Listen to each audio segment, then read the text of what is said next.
ٹھیک ہے جی، بہت شکریہ آپ کے وقت. اور حافظ صاحب میں آپ کی طرف آ رہی ہوں. سوری آپ کو ذرا انتظار بھی کرنا پڑا. حافظ صاحب، یہ بنیادی سا سوال جو آج اٹھایا بھی گیا، آپ بھی تھے سماعت میں، کہ الیکشن کمیشن کے خلاف جو لاہور ہائی کورٹ میں پٹیشن دائر کرنے والے وکیل ہیں وہ آخر چاہتے کیا ہیں؟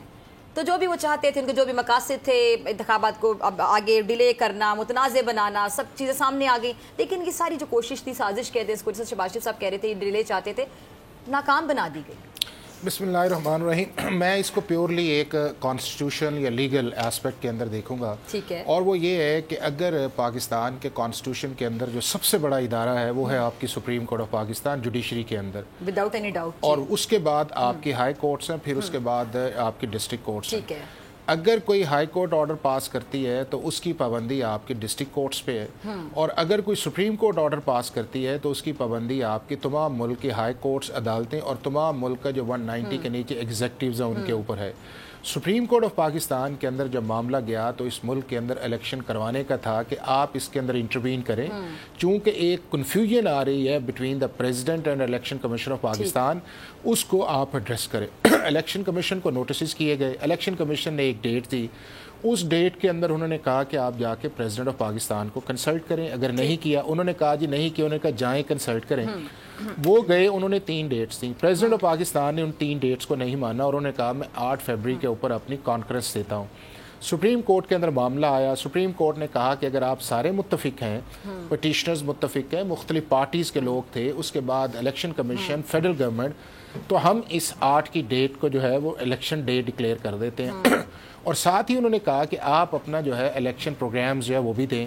اور انہوں نے کہا جی الیکشن پروگرامز جو ہے وہ ہمارا بنتا ہے 55-56 دن کا، اور ہم اس دن نوٹیفائی کر دیں گے جب ہم الیکشن 51(5) کا جو کانسٹیٹیوشن کے اندر ڈی لمیٹیشن کا پروسیس ہے، اور وہ 5 دسمبر کو ہوگا، اور اس کے بعد ہم کچھ دن کے بعد اسے کر دیں گے. اب اس الیکشن پروگرام کے 2 حصے ہوتے ہیں. ایک ہوتا ہے اس کی ڈسٹرکٹ ریٹرننگ آفیسرز کی اپوائنٹمنٹ، اور دوسرا ہوتا ہے اس الیکشن پروگرام کو کیری آن کرنا یا اس کو ایگزیکیوٹ کرنا. ایک ہوتا ہے الیکشن 57 کے نیچے جو آپ کا الیکشن پروگرام ہے، اور آپ کے جو ڈسٹرکٹ ریٹرننگ آفیسرز کی اپوائنٹمنٹ ہے وہ ہے سیکشن 50 اور 51 کے نیچے. اب دونوں چیزوں کے اندر اگر سپریم کورٹ یہ فیصلہ کر چکی تھی کہ اس ملک کے اندر 8 فروری کو الیکشن ہوں گے، تو اگر معاملہ ہائی کورٹ کے اندر گیا تھا، یا اس سے پہلے اگر پی ٹی آئی یہ سمجھتی تھی کہ ڈسٹرکٹ ریٹرننگ آفیسرز ایگزیکٹو نہیں، جوڈیشل ہونی چاہیے، تو وہ اس الیکشن کمیشن کے آرڈر کو یا اپنی پہلی پٹیشن کے اندر لے آتے کہ سر ہم اس ملک کے اندر فری فیئر ٹرانسپیرنٹ چاہتے ہیں. الیکشن ڈیٹ کے ساتھ آپ چونکہ جوڈیشل پالیسی میکنگ کمیٹی کے ہیڈ ہیں، آپ کا ڈومین ہے، آپ اجلاس بلائیں. پہلے پنجاب کے الیکشن کے اندر ریفیوز کیا جا چکا ہے، فیصلہ کریں تاکہ اس ملک کے اندر جوڈیشری کے نیچے الیکشن ہو. اس فورم کو بھی نہیں ایگزاسٹ کیا گیا، اور نہ ہی 11 دسمبر کا جب آرڈر آیا تو اس کو ایگزاسٹ کیا گیا جو 60 ڈیز کے اندر جو تھا آپ نے نوٹیفائی کرنا تھا. اب جب وہ معاملہ گیا تو میں یہ سمجھتا ہوں کہ ایک تو پی ٹی آئی کو نہیں جانا چاہیے تھا، دوسرا یہ ہے کہ اس جج صاحب جن کے پاس کیس لگا تھا انہیں پہلی ہیئرنگ کے اندر اس کو نان مینٹل ایبلٹی کے اوپر ڈسمس کر دینا چاہیے تھا کہ جی یہ معاملہ ہے، اس کی کٹ آف ڈیٹ جو ہے وہ بنتی ہے 15 دسمبر، اور 8 فروری کو الیکشن ہے. اگر آپ کو کوئی پرابلم ہے تو لا کے اندر جو ہے وہ سپریم کورٹ آف پاکستان بھی ہے، سپریم کورٹ کا فیصلہ ہے، میں یہاں پہ نہیں جا سکتا.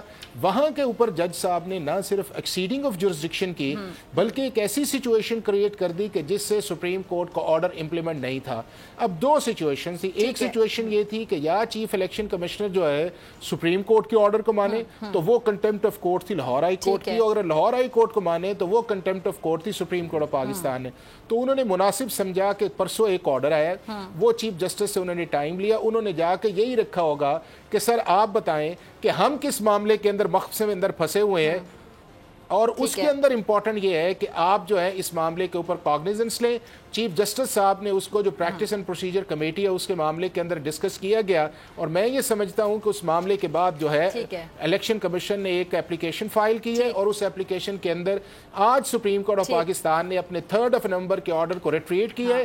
پاکستان کے اندر ایک پولیٹیکل کانسٹیٹیوشنل سسٹینیبلٹی کی طرف گئے ہیں، اور کہا ہے کہ اس ملک کے اندر جمہوریت ہی وے فارورڈ ہے، اور اگر اس راستے کے اندر کوئی بھی آئے گا تو supreme court of Pakistan as a constitutional custodian جو ہے وہ اپنا رول پلے کرے کرے گی, اور آج انہوں نے کیا. اور آپ دیکھا ہوگا کہ اس کے اندر نہ صرف انہوں نے آرڈر سسپینڈ کیا بلکہ اپنے جج صاحب سے متعلق اور اپنا جو پٹیشنر وہاں پہ آئے ہوئے تھے ان کے متعلق بھی اسٹرانگ آبزرویشنز کی. اور میرا خیال ہے کہ جب ڈیٹیل ریزننگ آئے گی تو یہ ایک لائن سیٹ کرے گا پاکستان کے اندر کہ کسی بھی ہائی کورٹ کو آئندہ سے اس طرح کے معاملات کے اندر سپریم کورٹ کے آرڈرز کے اندر فرسٹریٹ کرنے کی اختیار بھی نہیں ہوگا اور وہ جرات بھی نہیں کریں گے. ٹھیک ہے جی, طیب.